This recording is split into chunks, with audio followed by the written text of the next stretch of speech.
आगे बढ़ेंगे जहां उदयपुर और अमरावती की घटना से लखनऊ में 2019 की घटना की यादें ताजा हो चुकी है, जब एक युवा हिंदू नेता कमलेश तिवारी की गला रेतकर हत्या कर दी गई थी। कमलेश पर इस्लाम को लेकर आपत्तिजनक टिप्पणी का केस चल रहा था। अब उनकी पत्नी को भी जान से मारने की धमकी भरा खत आया है। एनआईए ने इस खत का भी संज्ञान लिया और किरण की सुरक्षा बढ़ा दी है। हमारे सहयोगी विवेक तिवारी ने किरण से बातचीत की है। क्या कुछ किरण ने कहा है, सुनवाते हैं आपको।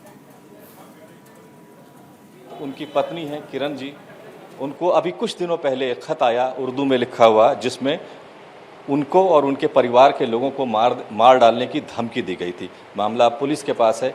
किरण जी से पूछते हैं, किरण जी क्या वो लेटर आया था, कैसे मिला आपको, क्या कुछ उसमें लिखा था? लेटर 22 तारीख को ये आया हुआ था। तो ये मुझे सूचना मिली कि मम्मी लेटर आया हुआ है, नीचे रखा है, तो हमने कहा लेकर के आ जाना, उसको देखते हैं कहाँ से आया हुआ। तो ये लोग थोड़ा सा लापरवाही करके नहीं लाए। उसके बाद 2 दिन के बाद मैंने उसको मंगवाया, पहले उसमें देखा मैंने तो ये सब उर्दू में लिखा हुआ था।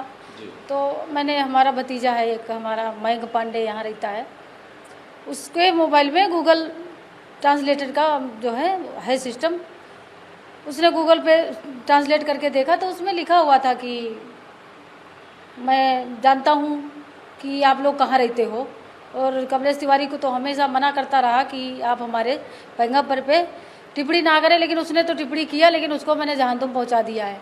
और अब आपकी बारी और आपके परिवार की बारी है। हम जानते हैं कि आपका परिवार कहाँ रहता है, क्योंकि मेरे हर सिस्टम में लोग बैठे हैं, मुझे हर चीज़ की सूचना है, जानकारी है। देखिए, नौकरी मैंने हाई कोर्ट से आदेश करवाया है, 3 साल हो गया।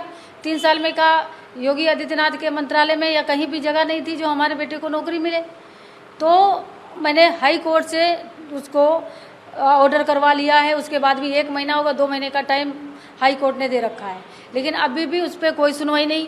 केशव प्रसाद मौर्य से भी मिलकर के मेरा बेटा आया है, लेकिन उस पर भी कोई कार्रवाई नहीं हो रही है। और आवास की बात रही तो आवास मुझे गरीबी रेखा के नीचे जो मिलता है, काशीराम योजना वाला, वो मुझे दिया गया दुबग्गा में। वहाँ रोहिंग्या मुसलमान अगल बगल कम से कम 90% रहते हैं। अब वहाँ जाने का मतलब कि हमारे पूरे परिवार को खतरा है। तो ऐसे आवास से हमको कोई मतलब तो है नहीं।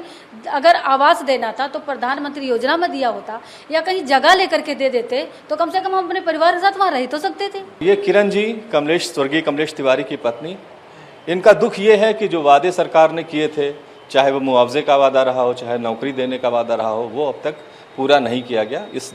इस दुख से इन्होंने ये कहा है कि 15 दिनों तक अगर उनकी मांग नहीं मानी जाती है तो मुख्यमंत्री आवास के सामने जाकर ये प्रदर्शन करेंगे। कैमरा पर्सन सुंदरम के साथ मैं विवेक तिवारी, न्यूज़ इंडिया, लखनऊ।